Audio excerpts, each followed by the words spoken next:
name is Edna Odhiambo. I'm a climate lawyer, and I've spent the past 10 years supporting my clients to effectively communicate sustainability solutions through speaking and knowledge management. My advisory covers diverse sectors from climate finance, looking at carbon service agreements, talking about the clean energy transition, thinking about the future of decarbonizing the transport sector, as well as tapping into natural climate solutions. And today I'm really excited to join you to discuss the future of payments from an environmental and sustainability lens. So when we are talking about the future of payments in 2025, I think banks, card companies, fintechs, technology companies, regulators, governments, and most importantly, consumers will all have a role to play in shaping what payments will look like in 2025. What comes to my mind is 4 key themes that will shape payments in 2025. 1 is cashless and paperless transactions. 2 is data. 3 is the regulatory responses that we are going to see cropping up across the payment ecosystem. And the 4th one is inclusion. So I'm going to touch on each of these 4 key themes and perhaps see what would be some of the key things to look out for. When we talk about cashless and paperless transactions, we've seen the rise in e-commerce, particularly over the last 2 years. E-commerce has grown at about 19%, mainly accelerated by the pandemic. Of course, many people are shopping online because of the COVID-19 precautionary measures, and the trajectory is that e-commerce will grow at an additional 60% by 2024. Another thing that we are seeing is the rise in digital wallets. People are using mobile money, QR codes to make payments. By the time we had hit 2020, we had seen a 7% growth when it came to digital payments.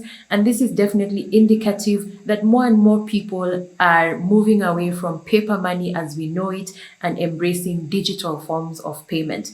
Another thing under the theme of cashless and paperless is the rise in digital currencies.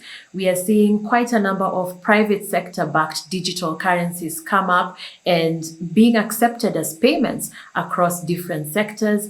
And lastly, digital IDs.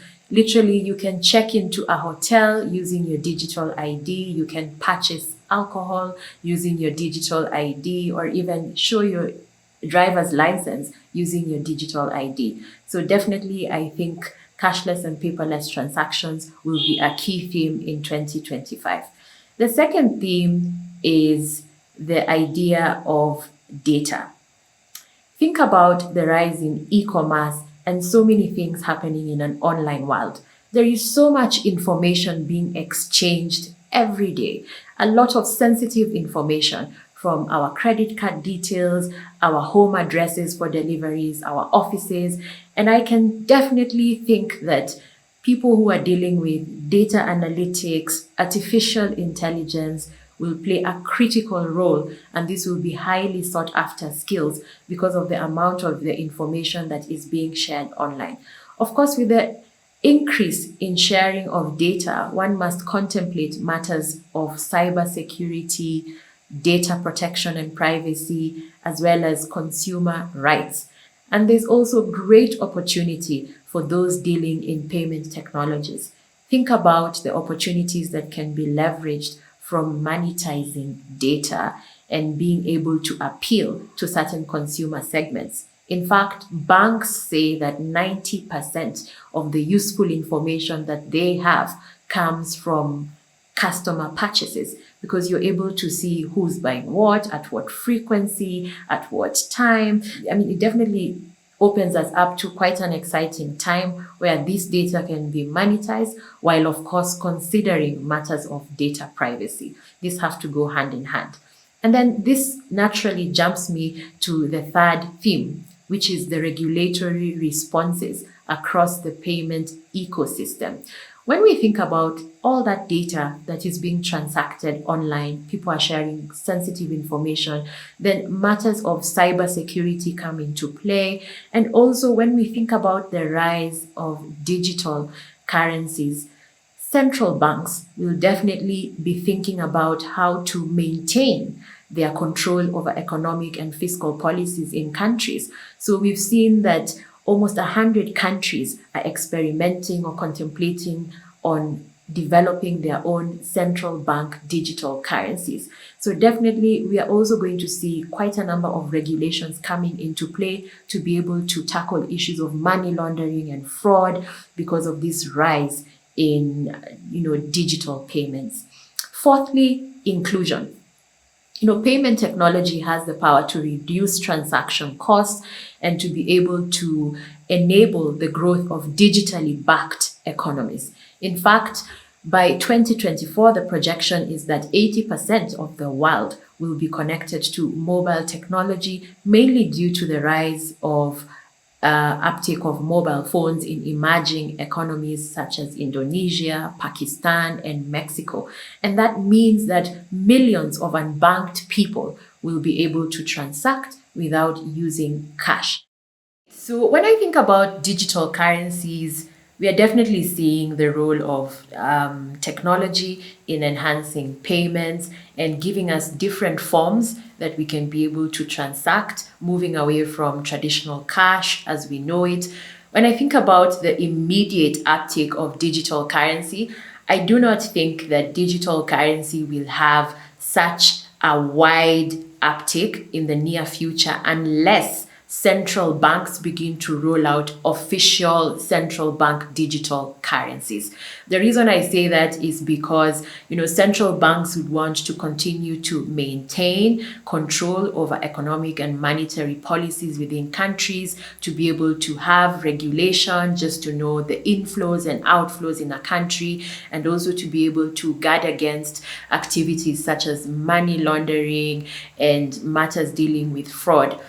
But what we are seeing is that central banks are quickly beginning to think about rolling out their own digital currencies. We have almost 100 countries thinking about digital currencies in one way, form, or the other. And even in a country like China, they've already rolled out a digital currency. While I do not have the detail as to how this digital currency is performing, it's definitely indicative that everybody is thinking about, digital currencies as a future of payment. So I definitely think that with central banks' digital currencies, we have an opportunity to offer a more versatile payment ecosystem, a safer way to transact, because this will be much cheaper than the private sector backed digital currencies that we are seeing, which are quite volatile in and of themselves. We have to understand that with a digital currency, if it is not regulated, there'll be no end to producing digital currencies, and this can wreak havoc in terms of inflation, in terms of the economies. But now when we talk about digital currencies, what's the future? We are talking about a lower carbon footprint in that regard. We are talking about using less resources because we are moving away from cash and more paperless kind of transactions. But that has to be put in the context as to how much energy, for example, does a digital currency use? A good example is a Bitcoin. Mining one Bitcoin consumes around 1,997 kilowatts worth of energy. To put it in perspective, that is energy that an average family could use for 68 days. So the question is, what are the trade-offs? In as much as on one hand we see that digital currencies can move us away from paper transactions and minimize the administrative and supply chains of banks, what is the trade-off when we have currencies that consume so much energy because of the mining process? Yet this mining process is actually what makes some of these digital currencies safe, because it makes it unviable to hack the blockchain, because the hacker would be using so much energy and basically they wouldn't be gaining much from that kind of a process. So as companies, it's time to think about other innovative ways that digital currencies can be produced and transacted, which perhaps use less energy. And we're definitely seeing that this conversation is taking place. You have an example of Ethereum where they're discussing moving away from the mining process and using a process that they call proof of stake. So proof of stake is where somebody will use Ether as their proof of stake, and they're saying that this kind of shift will mean that they'll slash their energy usage by 99%. Though this is an ongoing conversation because many people still benefit from the mining ecosystem, the digital currency mining ecosystem. But these are definitely the kind of conversations that we need to continue to encourage, to think about the different possibilities that can reduce the environmental footprint of digital currencies so as to make them more and more friendly for the environment.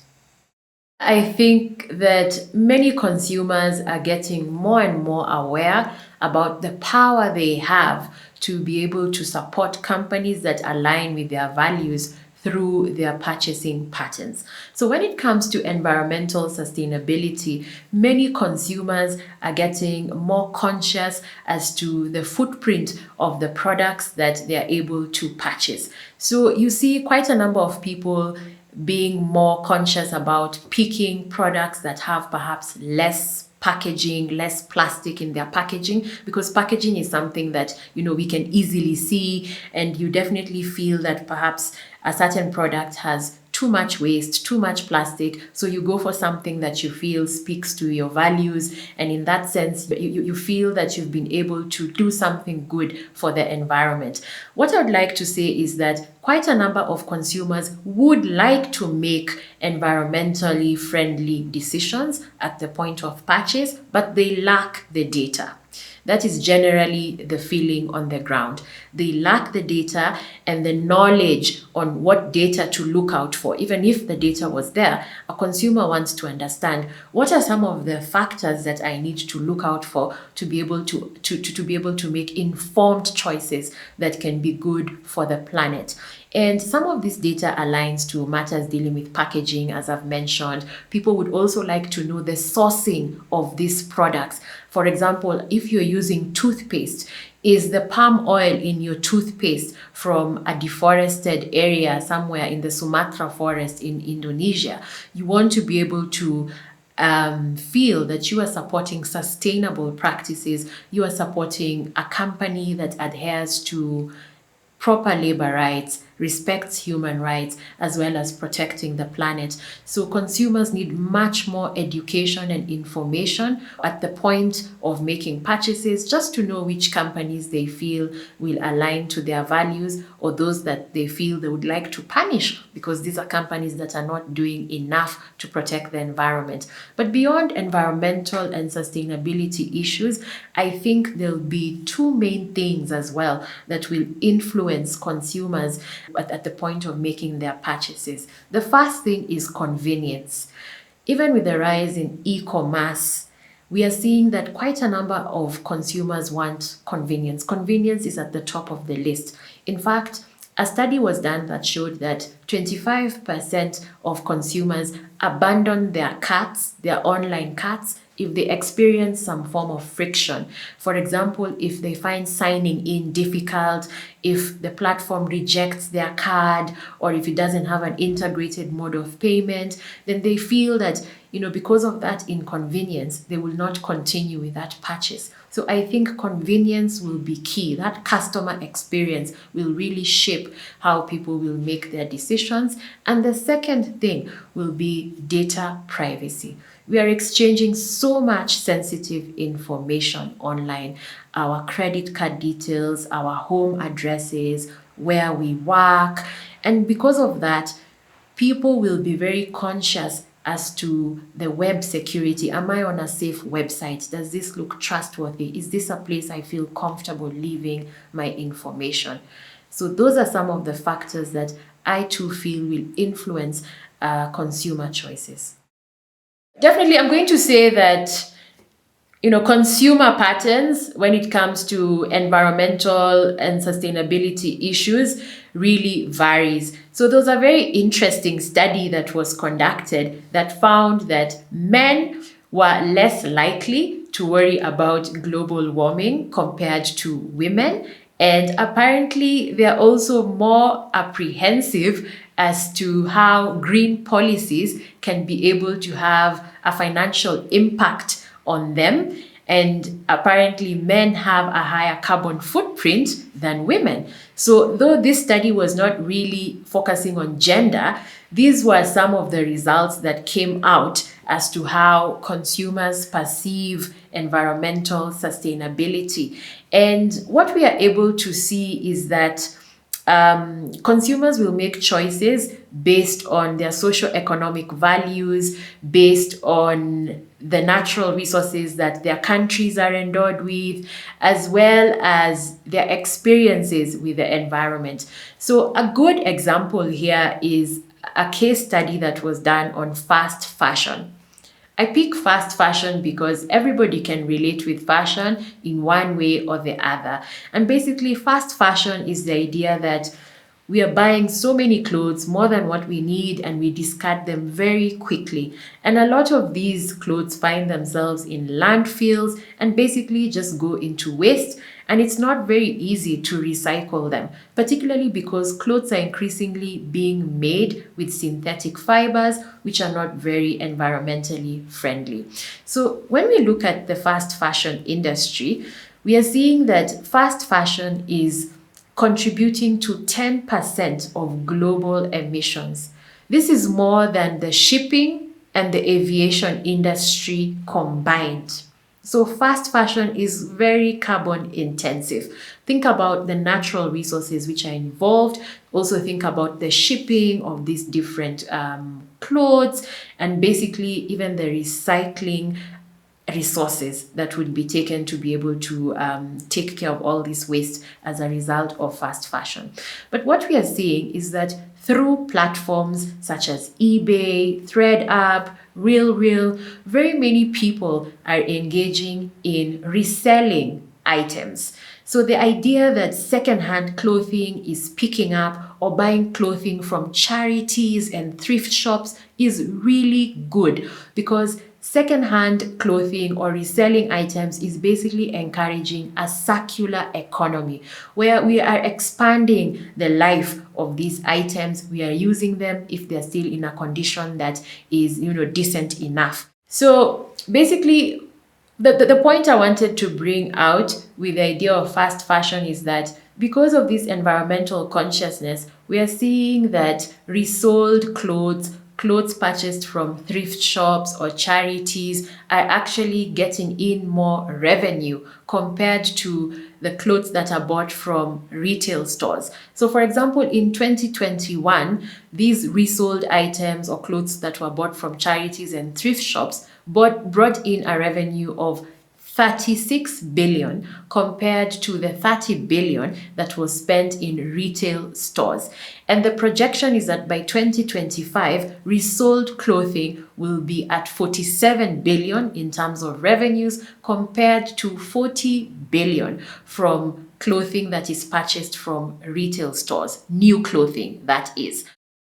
I think that there are similarities and differences across the world when it comes to consumer behavior and how it relates to environmental sustainability. So, some of the differences I would say is that some societies are more consumptive than others. Just piggybacking on my example on fast fashion, the average UK shopper shops way more than any other European shopper. And the average Briton has 57 and 1 items in their closet. So that is definitely a huge number. And we see that it varies from one region to the other. And even within a region, we have the difference between societies. The same goes for the United States, which is also a very consumptive country. The average American has a higher footprint per capita, which is 5 times higher than the global average. And this is mainly from transport and housing behaviors, the SUVs on the roads, how much we have in our houses, the electrical appliances, and also from the imports, the fashion, the crockery, the furnishings in American homes. This really raises their per capita emissions. And this varies from region to region because that kind of emission is not the same from countries, for example, in Africa, where 50% of the population in many cities are walking. So for the day-to-day person, their emission is not coming from the transport sector. So these are some of the differences that we see across board. Another thing is also how we perceive matters dealing with environment and sustainability. There was a survey that was published by The Economist. This was a survey done across 100 countries. It covered many different sectors, and there were also focus group discussions. And what came out of this survey was really interesting. People from poorer countries felt that climate and environmental issues are a serious concern compared to those from wealthier nations. And they also felt that climate change was something that would affect them personally. Climate change affects inequalities of wealth and income around the world. And in fact, climate change is one of the biggest challenges to fighting poverty reduction. By 2030, 135 million people globally will be facing abject poverty. And many of these people will be located in African countries and South Asia. So just by that, we see the unequal distribution of poverty and how climate change exacerbates this situation. Another interesting example is that the richest 1% people globally, these are the 60 million people who earn more than 109,000 US dollars annually, are the fastest growing source of emissions. 37% of these people are found in the US, 4.5% each are found in Brazil and China, and the rest are distributed across the world. And these people have the purchasing power to shield themselves from immediate impacts of climate change. When food insecurity hits, these are people who can afford the movement in prices compared to low-income groups who are so sensitive to price changes. And that could mean the difference between skipping a meal or having a meal. Another factor which we often forget, because climate action can in itself drive inequality in wealth and income if not well contextualized. For example, policies talking about leapfrogging the energy transition, where many developing countries are being told that they have to leapfrog from using fossil fuels and they have to jump directly to clean energy. If not well construed, then definitely millions of people can be locked into poverty. I am in no way saying that clean energy is not good. Clean energy is the way to go. Clean energy is the future. And that is why we are talking about a just energy transition. We are talking about having context at the back of our minds and recognizing that this is a process, it's an evolution, there's a lot of learning to do, and sustainability is a triple bottom line: economy, environment, social dynamics. So these are some of the ways that climate change brings out these inequalities of wealth and income globally. So some of the risks that companies face by failing to address climate change is negative publicity. The negative publicity that a company can face from failing to address climate change, of course, means that consumers can even begin to boycott certain products because they feel that this company is not taking up their responsibility to be able to, fight climate change. Something else that we are seeing from, companies that are not doing enough to undertake climate action is pressure from their shareholders. Just like the example I gave, with ExxonMobil, where their shareholders were pushing them towards disclosing the impacts of climate change on their business. There's many other companies as well where shareholder pressure is rife. It's happening. And the risk is that once shareholders lose faith in the company, then the market value of the company can definitely be affected if shareholders begin to dump a particular stock of a company because they feel it's not aligned to their values. ESG investing has become quite a hot topic. In fact, ESG investing is estimated to be a $53 trillion industry by 2025, according to Bloomberg. So asset managers have been selling ESG investing as the way to go for a number of investors, particularly because the E, which stands for environment, has been quite appealing because of the attention that the climate change crisis has been getting. So the bottom line here is that ESG investing in and of itself is not a bad thing, but we need a lot of clarity. What do we mean by ESG?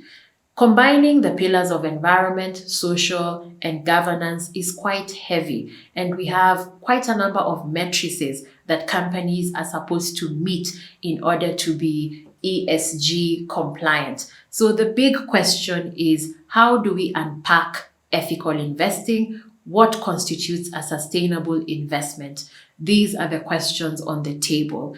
And I am happy that quite a number of regulators are looking into this. We have the Securities Exchange Commission in the US trying to roll out coherent ESG standards, because currently, as it stands, ESG funds are using unregulated standards. Basically, these are standards that have come up as a result of industry peer review, and they vary, they're comparative. So it's really difficult as of now to confidently say that this is a sustainable investment, this is not a sustainable investment. So as consumers get more conscious, they get more aware and would like to align their investments to their values, we as sustainability professionals and regulators have a responsibility to be able to unpack and bring clarity to the matter of ESG investing.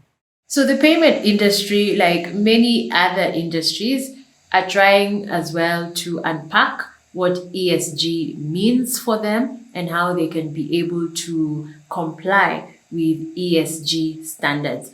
The payment industry is in a very key position to be able to support companies when it comes to being able to report the right kind of data to consumers, particularly at the point of purchases. And this can go a long way in also helping other companies to be able to understand ESG in how they are doing their business. I think some of the most important factors that we all have to take into account is that we all have a role to play. So as a consumer, what kind of choices can I make to ensure that I am doing my best for the environment? The first thing is get curious, seek out the right kind of information so that you're able to make informed purchases, so that you are supporting products that are environmentally sustainable. And that is going to be a powerful movement because of the ripple effect it's going to have. If each and every one of us tries in one way, form, or the other to make sustainable choices, then we are going to have a lot of progress, from the car you drive to the lights in your home to the clothes you purchase. This is where the real change begins. And for companies, I would say start small. Think about the low-hanging fruit, energy efficiency measures, reducing waste, reusing and recycling where you can. Then tackle your supply chain all across your value chain. Think about the ways that you can integrate sustainability. And most importantly, there's opportunity as well when we talk about sustainability. Use your value proposition to create products that can be able to solve sustainability challenges. Use the finances, use the technology that you have to be part of the solution, and adopt an actual mindset where we want to change the planet and we also want to ensure that we are impacting people's lives positively.